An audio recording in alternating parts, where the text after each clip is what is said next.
them for misinformation because they put this negative brand on ivermectin. They told doctors you can't use it. They told patients you can't take it. And that's not their role. They're allowed to approve medications, but they're not supposed to tell doctors what to use and patients what to take. And so they put out information on their website telling patients don't take this and telling doctors don't prescribe this. And then they put out the infamous horse tweet, and that's the attractive healthcare worker nuzzling the horse. And she says, seriously, y'all, you're not a horse, you're not a cow, stop it. And that tweet went viral. And this was August, late August of 2021. And it was right before Biden mandated the shots. So I think it was an orchestrated strategic attack so that people would, it would discredit any kind of treatment in favor of the vaccine.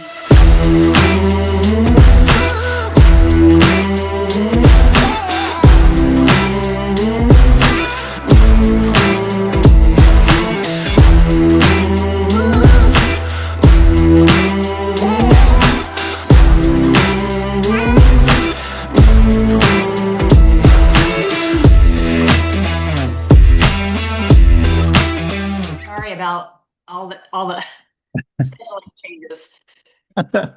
That's okay. You don't have to be sorry. Look, life happens, and I totally understand. You've got four boys, right?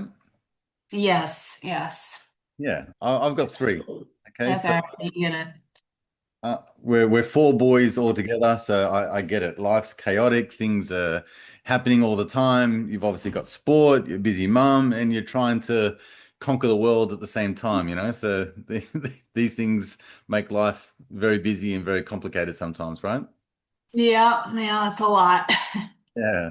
Well, I certainly appreciate you coming on the show, and I wanted to, I guess, like congratulate you on all your success and your notoriety and the things that are coming along your way of late. Really, like I've just seen you kind of like almost sort of come and go out of the limelight. I'm not sure if you feel the same thing, but you sort of you come into my world and then you sort of disappear and then you blow back up again through someone's podcast or some sort of hot topic, so to speak. But I certainly appreciate all the work that you're doing. I just wanted to congratulate you on all your success so far. Well, thank you. We're still in the midst of it. I've got a few lawsuits going on still, and Mm, so we'll see. yeah. Well, do you believe in like serendipity? Do you believe like in divine timing? Do you think that there's a certain plan for everyone in their life? Do you have a sort of concept or an idea around that? Yeah, I mean, it is, you look at little things that happen and you're like, wow, that's crazy. The timing of that is just, it can't be mere coincidence, right? So I feel like that's happening all the time. And whether I don't know how that happens. It feels like a divine nod. I call it a divine nod, right? But Yeah. that's sort of where I leave it. Yeah, for sure. Because when I'm listening to your story, it's like you you got out of the medical profession to raise a family, right? And then you sort of got in back into it, but it's almost that sort of divine nod to go, now that you're back in, we're going to just sort of erupt the world with a pandemic. And then because you were sort of out of the system, can you explain that to me, like how you sort of got out of the medical system, so to speak, or not in the same sort of pharmaceutical model. I'm not sure how to explain it, but you do a lot better than what I would.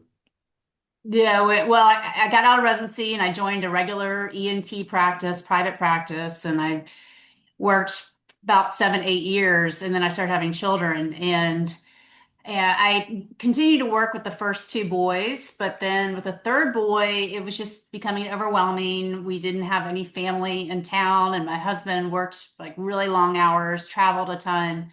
So I decided I was going to take a year off. Well, during that year, I got pregnant again. And so I ended up having four boys in 5 years. So when my Mhm. fourth boy was born, my oldest was just 5 years old. And then my husband got this huge promotion at the same time. Mhm. So I just said, okay, I'm putting medicine on the back burner. We'll just see. And I just became a full-time mother. And that was about another 7 years. And I wasn't sure I was going to go back. But when the boys got into school and the routines, started happening and it became more manageable, then I just started thinking about what I could do.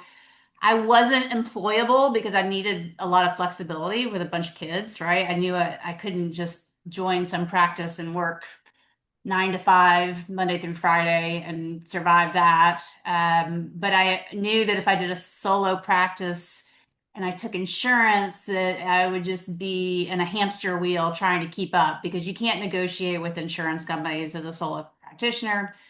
So then Mm. I decided, okay, I'll do the direct specialty care model, which is pretty unusual for specialists, where you basically don't take insurance, it's fee for service. And that was a little bit risky. But then being that independent, I started my practice 6 months before the pandemic began, and just being that independent and out of the system and not taking insurance and not contracted with the government and not having a boss.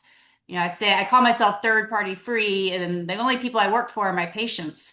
And that just served me very well during the pandemic, because I was just allowed to do, what I wanted and what I Yeah. thought the right thing was. But yeah, it exploded unexpectedly, very unexpectedly. Mm. I get the sentiment that because you were the third party model, that that's the main reason in my mind as to why I think you're so heavily targeted. Would you agree? Like you're not essentially part of the system anymore. So to make someone be the I don't know, the go-to person to shame them, to ridicule them, to make them more ostracized and say, see, you're not part of this system and this is what happens to you. Do you get the same feeling? Yeah, I mean, from the start, because I started testing people for COVID before I started treating them. At first I wasn't really even treating them unless, if they asked me to help them, I would. But I would say, oh, go see your primary care doctor until, remember the primary care doctors just started refusing to see people. Uh, Mm, but initially, I would just test people, and I got all sorts of grief for that. And it just felt like just because I was out of the system, right? It was just like a knee-jerk reaction. I mean, what was I doing wrong? I was testing people, and they didn't like the kind of test I did because I was using a saliva test instead of a swab, and mm. they were all suspicious of that. And but yeah, you definitely, if you're not part of their club, you're instantly targeted. Yeah, 100%. I mean, look, it happened to the best of doctors in the system that were trying to use their own autonomy to make decisions, which really is like the best practice of medicine and how you would believe that you would had free reign to kind of pick and choose what, medicines or ailments or any methodology that you think would be the best for your patient. But I guess you more than anyone was sort of hammered because again, like you just, you're not towing the line anyway. So let's make it a big deal. I think like a lot of local practitioners in my space or my area that are more like naturopathic and things like that, they just got absolutely demonized as, I mean, they were already kind of demonized as that it's quack sort of knowledge and they don't know what they're talking about, even though plant medicine and certain things have been used for thousands of years. But anyway, it certainly was hard enough for anyone in the system that wanted to speak out, particularly for someone like yourself that was trying to, I guess, just show people that there are other ways to kind of treat the symptoms or treat their ailments at a very time where everyone kind of needed just basic nutrition advice, basic health advice. I used to rave and rant back in those days about how there was no 24-hour health channel. Right. There was everyone coming on TV every single day telling you how many case numbers there were or how many deaths there were or to be very afraid of this virus, but no one was coming on and telling you every 24 hours or 24 hours a day on how to be healthy. Anything that was deemed healthy was closed down. So just a wild time to be alive. That's a great point. Has anybody created that 24-hour health station now? No, this is the thing. I think anyone with a bit of curiosity as to how they can improve their health, and I think like just went down that rabbit hole of trying to improve how they think, how they felt, how they act. You know, they're in control of their emotions, in control of just like your perception of reality. So, I guess I don't know, you can relay some of the stories that you experienced at that time. In my world, I've found it really perplexing to kind of go, this is the news story that you're projecting to me, or the your version of reality that you're projecting to me over the TV. But when I went outside into actual reality, it was two different things. So, here in Australia, we were had very harsh conditions in terms of lockdowns and distancing, and we had this similar thing that's going on with this hantavirus now. We had the ruby princess that was on our shores, like pretty much just like, right at the ocean at the front of my doorstep sort of thing. And everyone was freaking out about it, but at the same time, we had all of these liberties and freedoms that didn't make sense. You with me? It's kind of like I had to shut down my business because this virus is killing everyone. But at the same time, I was allowed 5 kilometers away from my home. So we live on a coastal town and everyone was at the beach. So I used to go down to the beach and everyone's not working. So we're all down there having coffee and walking the dog and, have the kids on the bikes and all that kind of stuff and getting sunlight and having fun in the midst of this pandemic that was supposedly going to kill everyone and flatten the world in 5 minutes flat if you didn't protect yourself. You with me? Right, right. Yeah. Complete So, dichotomy. yeah, absolutely. Yeah, it's so confusing. It was more of a mind virus than anything. I think like, people that weren't together emotionally, physically, all the rest of it, they probably suffered the most. But I think to answer your question, I think people who had a curiosity around what to do about that situation just inevitably went down a health path that kind of said, well, maybe I should understand a little bit more about virology and viruses and germs and germ theory and terrain theory. And, let's just go into sunlight and let's just go into how the body heals itself and, all those sorts of things. I think anyone along that sort of path would just naturally gravitate towards that. Was that the same for you? Yeah, I mean, it was, yeah, I kind of had I went to work every single day. Like even weekends, it became like it's like I lost any personal life whatsoever. So I was my pers I was I felt like I never had enough time to dive into anything because things were just so hectic. And not that I was, saving lives all day long. It was just a lot of demand for at first it was testing and then it was monoclonal antibodies and then it was ivermectin and but it was constant and it was really I haven't worked that long and that hard in a long time. But yeah, it logically with everybody at home and not really working, you would think people would dive into all of this in great detail. And Mm. yes, a lot of people did, and some people just chose to watch CNN, unfortunately. That's true. Yeah.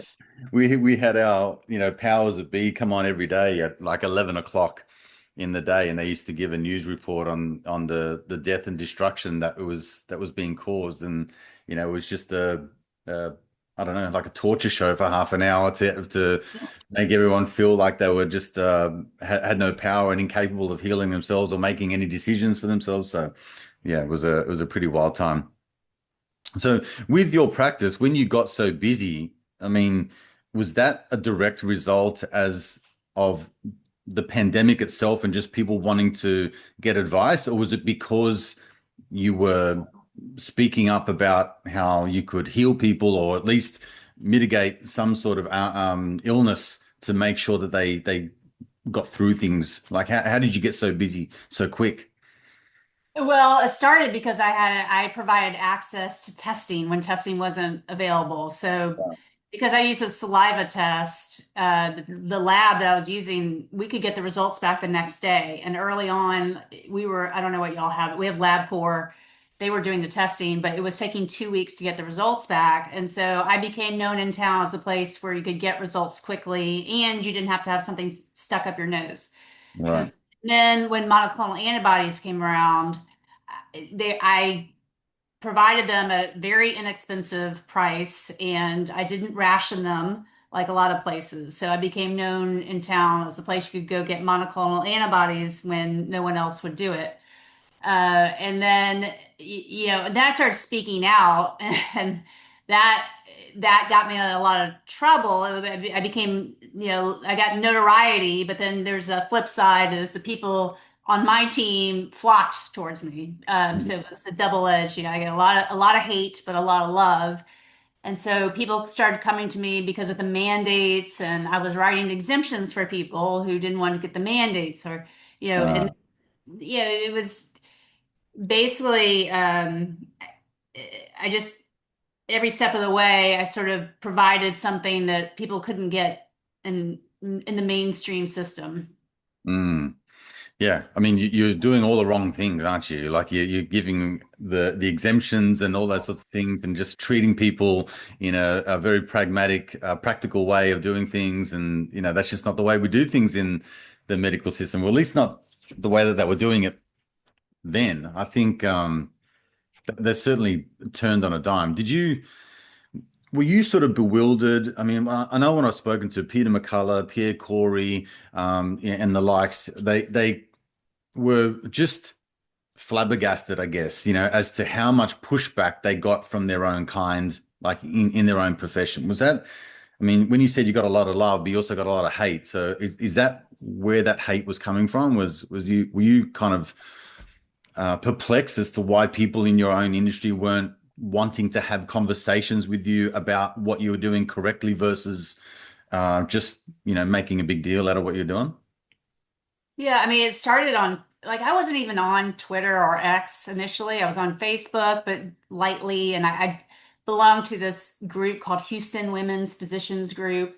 Hmm. And so I would post what I was seeing. Like I would post my positive test result. Okay, this percentage of the people that I tested were positive today, or and people would just jump down my throat for no like I was either fear mongering or I was downplaying based on what the results were, and I wasn't. It was very neutral. I just posted the numbers, but that's when I knew, Mm. okay, this is weird. Like this doesn't make any sense. And it just got worse and worse and worse. And then I had this nasty OBGYN make a video about me that went viral. She had like millions of followers, Wow. but yeah, it was so weird. Like I felt like along the way, everything that I'm talking about is what I'm seeing very much firsthand. If I hadn't been seeing it firsthand, I probably wouldn't have been outspoken about it at all. I probably would have just been, watching and seeing what other people are doing. And I actually remember thinking when COVID hit, like, this isn't really going to affect me. I'm just this solo practice, and when you see things on the news and you're like, oh, well, that's so remote. It's not going to really affect me. But it was because I was working with this lab already for chronic sinusitis patients. I'm an ear, nose, and throat doctor, and so they already had a PCR test for bacterial infections of the sinuses, and then they came out with a saliva test. And I already used them so much, I was very comfortable with the lab, and that's sort of where it all started. But had not been for that, I don't, it would have been a far different story. Mm. So can you explain what's the difference apart from having a swab up your nose and one is using saliva? What's the difference between the diagnosis, I guess, of the test results? How do you determine the two? Well, they did I helped them with a study comparing swab versus saliva, and we Oh, actually wow. found that the saliva was just as good. There wasn't a big difference in accuracy. I can't remember what their cycle threshold was, but it wasn't outrageous. It wasn't like overly sensitive. Um, so I was comfortable using it. And, in retrospect, COVID was interesting because it's the only virus. Yeah, as an ear, nose, and throat doctor, we often see patients that lose smell from a viral infection, but it's typically a permanent phenomenon. Like it's one of those things that you see here and there is that people will completely lose their sense of smell, but it's permanent. And COVID was so interesting because it was complete loss of smell, but then it would come back. We've never Mm. seen that with other viruses before. Um, but in retrospect, we definitely over tested people. We put too much weight on the test result and not enough weight on the clinical situation at hand. I remember people having to repeatedly test because they couldn't go back to work unless they tested negative, or they couldn't travel unless they tested negative. And even though they had absolutely no symptoms, Yep. oh, and some poor people were just trapped in purgatory for a very long time over Yeah. the stupid test. Yeah, my kids, the school. So at that time, I had two in primary school, and they would send home the rat tests for everyone to have, and they'd say we recommend to test yourself every day before you Mm, get to school. So wow.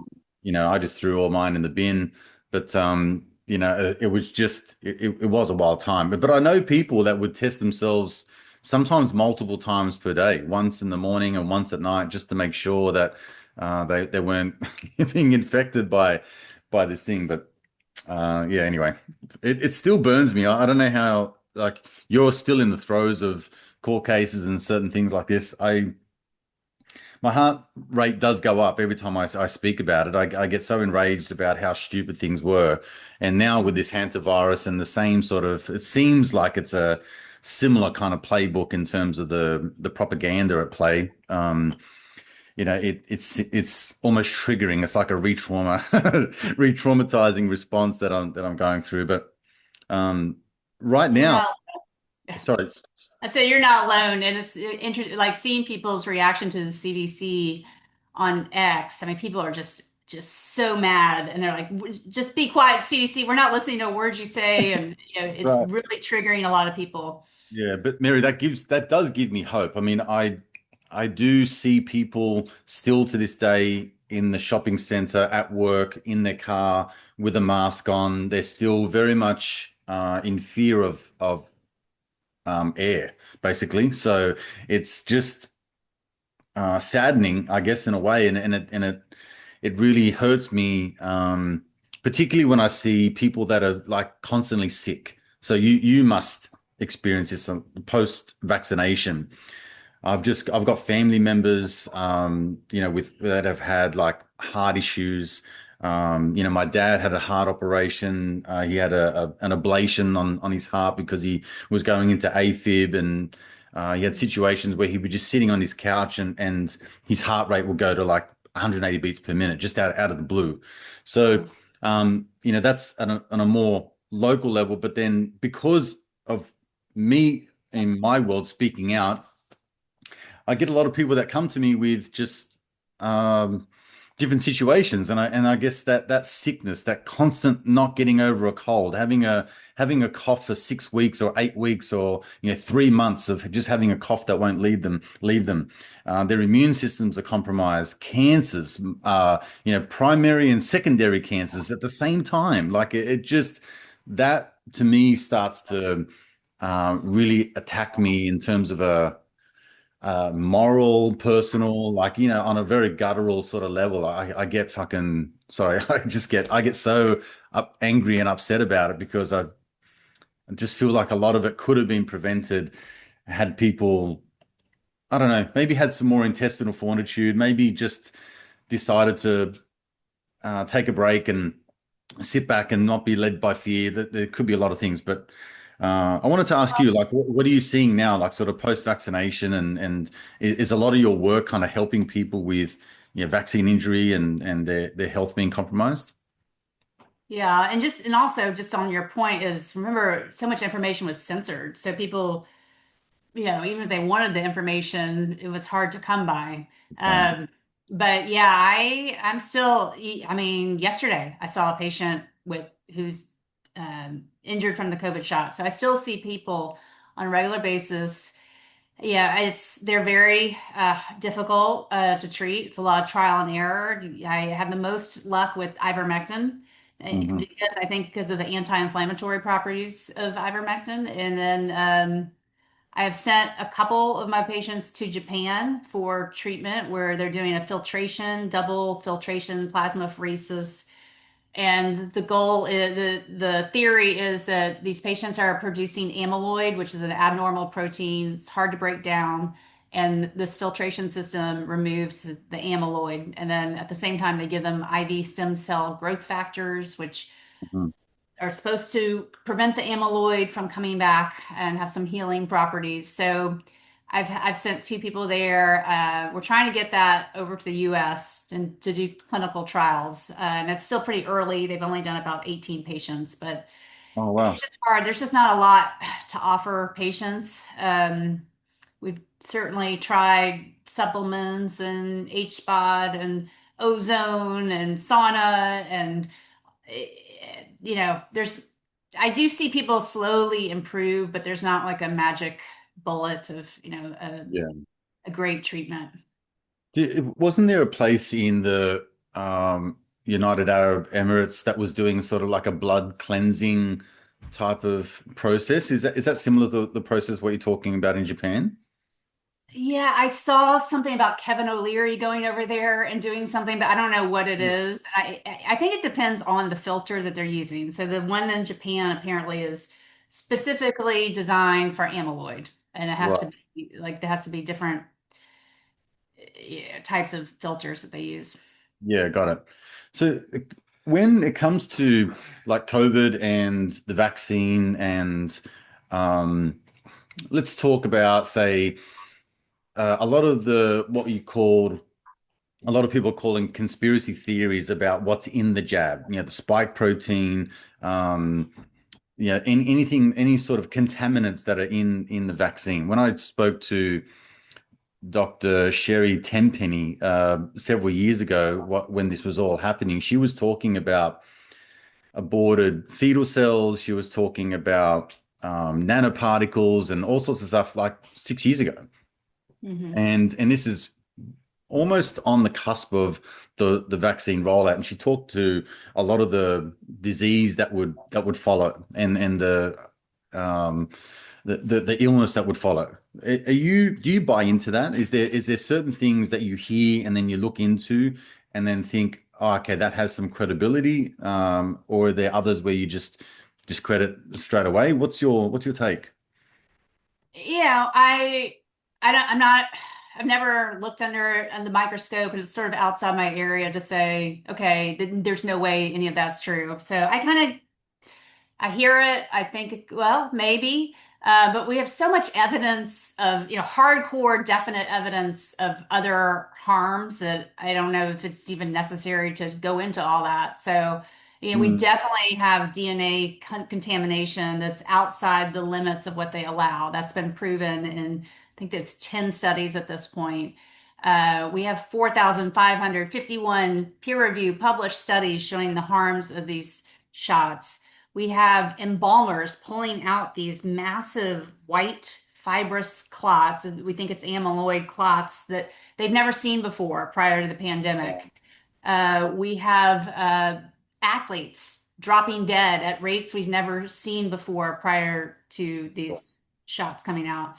mhm. So when there's these muddy things that people argue about, I'm like, well, there may be some truth to it, but we have so much other things we can definitely show are true that I don't get too wrapped up about it. Mm. Yeah, that's a fair point. What about agendas and I guess conspirators to this whole sort of vaccine rollout and things like that? Where do you land with that? In terms of like who's behind it all. Yeah, Well, like I've heard you mention in past sort of podcasts and things like that, you've alluded to, perhaps it's a planned thing. Perhaps they've altered the virus. Perhaps they've sort of genetically modified, or they're sort of tampered with something that is otherwise like not as lethal, but they've sort of amplified it to be more lethal. So I get the feeling that you do believe at some point that there is truth to all of that. But what about, certain agendas and these people behind it that are kind of like, the Bill Gateses of the world that are looking to depopulate the planet? yeah. Well, I mean, the way I see it is we had scientists in the US who wanted to do gain of function. They couldn't do it in the US. They took it to China, and I think China released it on purpose. and it was a genius way to take us down because it divided us like no other threat would divide us. Pearl Harbor, 9/11, this brought our country together. Mm, This divided us, and I think that was strategic. And um, Bill Gates, it's probably working in his favor. I don't know if how much of this, did he work with the Chinese to release it? Possibly. mm. Um, I don't think it'd be outside the realm of possibility, but Yeah, sure. Well, Fauci certainly did. I mean, that seems like it's a clear amount of evidence that suggests that there was some involvement there. But what are you seeing in your neck of the woods as far as retributions are concerned? Can we talk to your own court case? Because you've already sued the FDA, is that right? Can you just catch me up on your history of dealing with with these people? Because you've had some wins, but obviously you're still in a court case at the moment, right? yeah, I've one win. It's a big one because it's really hard to sue the government and win. And we sued the FDA. It was me and two other doctors, Paul Merrick and Robert Apter. Mhm. Sue them for misinformation because they put this negative brand on ivermectin. They told doctors you can't use it. They told patients you can't take it. And that's not their role. They're allowed to approve medications, but they're not supposed to tell doctors what to use and patients what to take. And so they put out information on their website telling patients don't take this and telling doctors don't prescribe this. And then they put out the infamous horse tweet, and that's the attractive healthcare worker nuzzling the horse. And she says, "Seriously, y'all, you're not a horse, you're not a cow. Stop it." And that tweet went viral. And this was late August of 2021. And it was right before Biden mandated the shots. So I think it was an orchestrated strategic attack so that people it would discredit any kind of treatment in favor of the vaccine. And so we sued them and won, and they had to take down the tweet. They had to take down the information from their website. Sadly, though, the stigma with ivermectin still stands and is still considered horse dewormer by the other side. And I don't know if you saw on X, I posted something about possibly using ivermectin for hantavirus, and people completely lost their minds. Like it was, I'm not. I have gotten death threats and hate mail, and oh Lord, I mean, people just went nuts. Oh my Uh, God. but people also went was it was also it was very black and white because on our side, people also went nuts in a positive way. But I think the FDA, if I had a control over the situation, they should come out and set the record straight on ivermectin, educate the public about the safety of ivermectin, Mm, and I think they should make ivermectin over the counter because I don't know what's going on in Australia with that. I'm curious to hear, but in the US, we have states that are passing legislation to make ivermectin available without a prescription.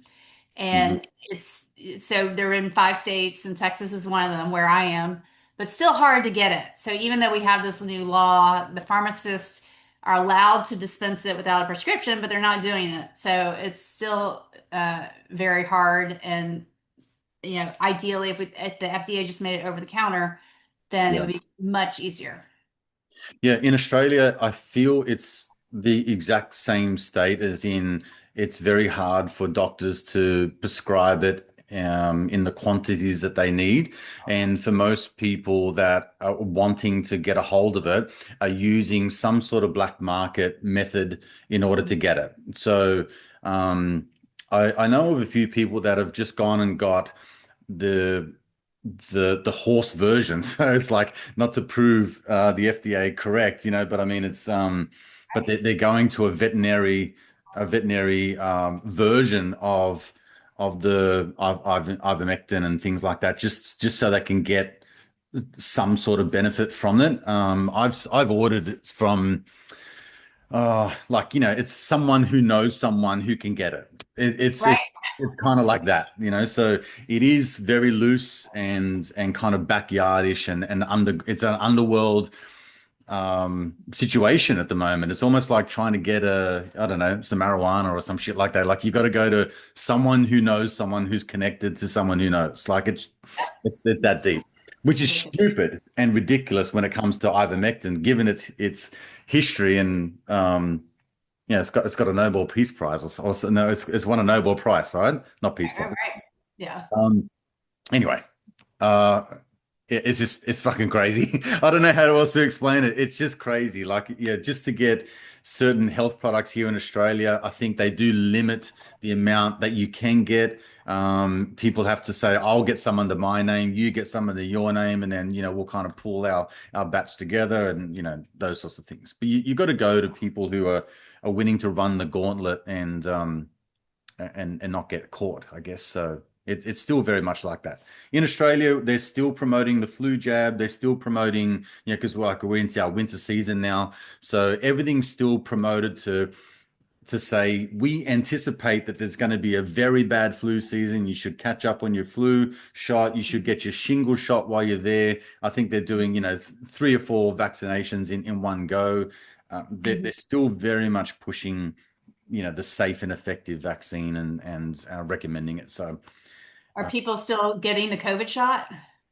look, I don't know of anyone personally that is still getting the COVID shot. I do see it when I go past, for example, a chemist. It says, COVID-19 vaccines available here, free flu shots, and all that kind of advertising.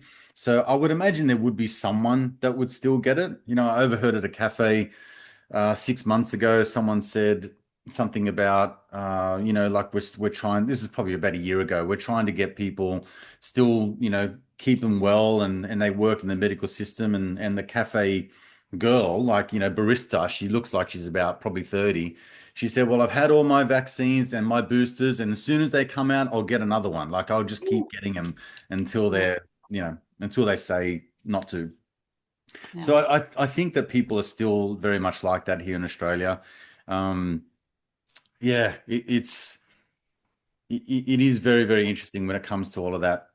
We still got politicians promoting it. I don't think anything's changed, and it's probably a good segue because a part of me feels like really, I don't know, just I've been on this bandwagon for 6 years now, and like if I look to your neck of the woods. Like, how much of a disappointment is Trump? Like, how much of a disappointment is RFK? Like, I've interviewed RFK and I think he's a great guy. I've got Donald Trump's books. I used to idol him as a business guy. But fuck, I'm disappointed, man. Like, I just really think this new administration was supposed to do all of these great things and they've just backflipped on almost everything. Or if they haven't backflipped on anything, it's been the least most important things. You with me on that? Like, Yep. why focus on Fruit Loops or fucking red dyes when we've got millions of people that have suffered and died from this vaccine? Like, why are you still pushing mRNA technology and cancer jabs and shit like that? Do you feel the same way? Yeah, I mean, COVID was the greatest public health crisis of our generation, and they're pretending like it didn't happen. That's what's, I mean, yes, the food quality needs to be addressed, and we need to address the chemicals and all that. But hello, we just, everybody was impacted by the pandemic, Yeah, and people are very upset. And it was, in America, it was hijacked by Maha. So Maha will not talk about mRNA. So they came up with this Maha plan. It was on the White House website. Zero mention of the mRNA shot. Zero mention of the pandemic. And so but that it's frustrating because Kennedy got into power because of our the people's reaction to the pandemic. That's what, bolstered his power and allowed him to get into office to begin with. And I don't know that Trump could have got elected without Kennedy because I was going to vote for Kennedy. I mean, I voted for Trump before, but I was so excited about Kennedy, I would have voted for him. But Kennedy caved and decided to join Trump, and there was some sort of deal made. And from what I can tell, that deal was we don't talk about mRNA, we don't talk about the pandemic. We can address all the other things you want to address, but that's off limits. And unfortunately, here we are. Yeah, I agree. I really liked Kennedy. I loved everything that he was saying in his personal campaign, and I thought, you know what, that matchup is a great matchup. It felt like a smart move, but Mhm. boy, like, and I'm on the other side of the pond, there. Like, yeah, if America's decisions do affect us here in Australia. I'm not going to lie about that, but and I did watch the election, and I was actually like really excited, that perhaps there would be somewhat of a change coming, and this would be the catalyst to greater things to come. But man, just such a disappointment. And Kennedy certainly looks like he got roped in. I mean, like, let's not talk about warp speed because that's Trump's little baby that he pushed. So it's very disappointing to hear and to see like all the just winding back of the policies that everyone was like cheering about. So yeah, it gives me the shits because I feel like when is there going to be retribution? When is there going to be well, like when are we going to get our own back? Does that make sense? Like, and you're in the throes of a court case at the moment. Can you explain what's going on with that as well? Well, I have three different ones. So I've got one against, I sued Methodists for defamation because the Methodists made me famous when I was speaking out on social media. They suspended my privileges, but the way I found out was through a text message from a reporter. So they went straight to the media before coming to me and said I was spreading dangerous misinformation that was harmful to the community. So I tried to sue them over this. I lost the lawsuit, but my lawyer was sick and he had a stroke and he made a technical error that I could not recover from. So Mm. that's how I lost. And I paid them $166,000 to cover their legal fees. Wow. And we negotiated the settlement to not include interest because my attorney had a stroke. I had to find a new one, and there was this delay, and my new one couldn't find their attorney because their attorney moved on, and it was, there was this delay that was beyond my control. So we negotiated that I wouldn't pay the interest on this money. But then I tweeted something about them and they got mad and said, oh, well, deal's off. But they cashed my check and the lawyers had it all lined up. And so I'm Wow. taking them to court over this interest. So that's one lawsuit. And then I'm suing the medical board and the Federation of State Medical Boards. So the Federation of State Medical Boards is this private entity that somehow has control over all the state medical boards. And they went after doctors across the country for spreading misinformation during the pandemic. And we all got these complaints around the same time. It was the fall of 2021. And I'm joining three other doctors in suing the FSMB and six medical boards over Ooh. free speech issues. Wow. And then I'm also still fighting the medical board. So the medical board came after me in fall of 2021 for trying to help a patient. He was dying in the hospital. He wanted ivermectin. The wife wanted him to have ivermectin. The hospital had given up. They were talking hospice. She sued, and I testified on behalf of them, and we won. And so the court ordered the hospital to give me emergency temporary privileges to the ICU, and the hospital refused. They basically defied the court order. There was a lot of confusing back and forth, and I basically just relied on the lawyer to tell me when we had the green light. And so the lawyer said, yes, we're good to go. I send the nurse to the hospital to administer the ivermectin, and she's greeted by the police. She leaves. There's not some big scene, but they turned me to the medical board. They said I did not have privileges. Wow. And yeah, my license isn't at issue here, but I'm just fighting on principle, and it's just taking a very long time. So I'm in the appeals process right now with that. Wow. How do you manage this, your practice and four boys and all this kind of stuff? Um, the lawsuits move at such a snail's pace. That's not too hard. It's Got it. amazing how slow the legal system is. So that's not really that big of a deal. And Really? um, yeah.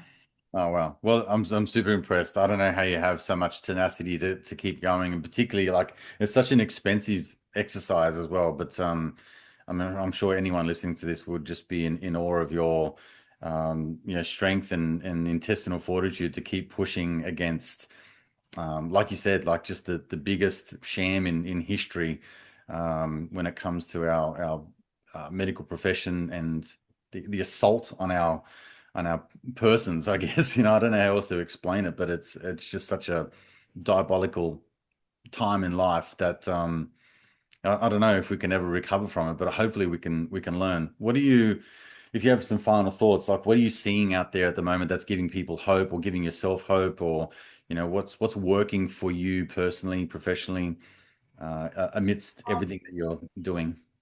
I think part of the problem is people are complacent because the pandemic is sort of a distant memory now and people have moved on. I mean, this is sort of a warped hope, but yeah, the cancer data is starting to come out. So the CDC has been sitting on cancer data since 2022. We Mhm. just got the 2023 data, and it's showing a steep rise in cancer in people under 50.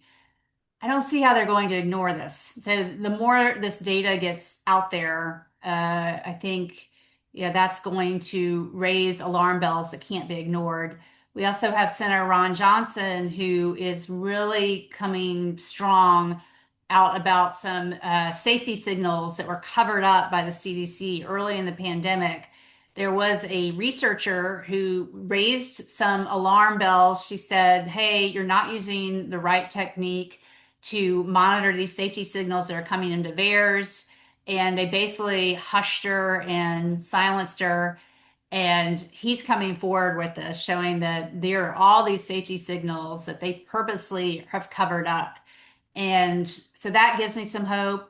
We also had the indictment of three people: David Morin's, Peter Daszak, and one other, I can't remember his name, a third researcher, showing that they lied to Congress. They lied under oath. And I know David Morin's could be put in jail for 15 years, if, depending on the outcome of that. So, and then we have Fauci, who could be indicted, but the statute of limitations ends on Monday. So we'll see. Everybody's wondering, will that actually happen? Well, there's a lot going on. Look, you raised a couple of really good points there. I think the cancer one, that'd be interesting because, yeah, like I said to you earlier, it's just it's rife within our communities here. Like just the amount of people getting primary and secondary cancers, like it's just incredible. Like one, two, three, and four cancers all at once. Mhm. Just crazy. Mary, it's been just an absolute pleasure to talk to you. I really appreciate your time and your busy life to take out a moment to talk to me. If people want to find out more about you or read your book and things like that, where would they go? Yeah, I have a book coming out on May 19th. It's called Dangerous Misinformation: The Virus, the Treatment, and the Lies. And I'm very active on X. I have a podcast, pretty low budget, but it comes out usually once a week on YouTube and Rumble. And I also have a Substack Beautiful. Okay. called I'll be Dangerous sure to put all the Misinformation. links and everything like that in the show notes. But once again, I really appreciate you. I hope we can circle back one time in the future and perhaps we'll have some really positive news and some big outcomes with your court cases and obviously helping people, improve their lives and their health. So I appreciate you. Thank you so much. Thank you, Adrian. It's my pleasure. Bye for now.